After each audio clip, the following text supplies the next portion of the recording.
مجھے یاد ہے کہ ایک دفعہ نا آپ نے کہا کہ یہ بیٹیاں ہوتی ہیں نا، بیٹیوں کو تم جہیز دیتے ہو تو کبھی یہ بھی جہیز دے دو ان کو کہ اس کے سرانے کھڑے ہو کے کہو کہ بیٹی جس دن سے تو آئی ہے میں نے کوئی گناہ نہیں کیا، یہ بات بھی تو جہیز میں لے کے جا۔ اور پیسے دینے تو بڑے یاد رہتے ہیں تمہیں، واشنگ مشین، فریج، اے سی دینا بڑا یاد رہتا ہے، LCD دینا یہ بڑا یاد رہتا ہے، اور یہ کدھر جائے گا؟ یہ جو روحانی پہلو ہے، اصل مدعا جو ہے، یہ کدھر جائے گا؟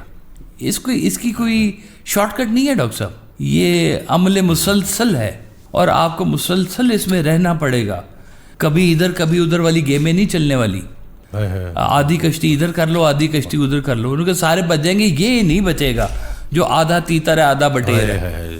بار بار اللہ نے کہا پورے کے پورے داخل ہو جاؤ، پورے کے پورے اب پورے کدھر سے داخل ہو رہے ہیں؟ سبحان اللہ۔ ہم تو شروع سے یہ کہہ رہے ہیں کہ پھنسا پڑا ہوا انسان، کبھی دنیا پکڑنے جاتا ہے تو دین ڈھیلا ہو جاتا ہے، دین پکڑتا ہے تو دنیا سے فارغ ہونا شروع ہو جاتا ہے۔ لیکن یہ آپ کو بنانا پڑے گا، یہ ہے اس کا مفہوم، اس کی عبادات کا مفہوم، کہ تم سچے سچے بن کے پہنچو اس کے پاس۔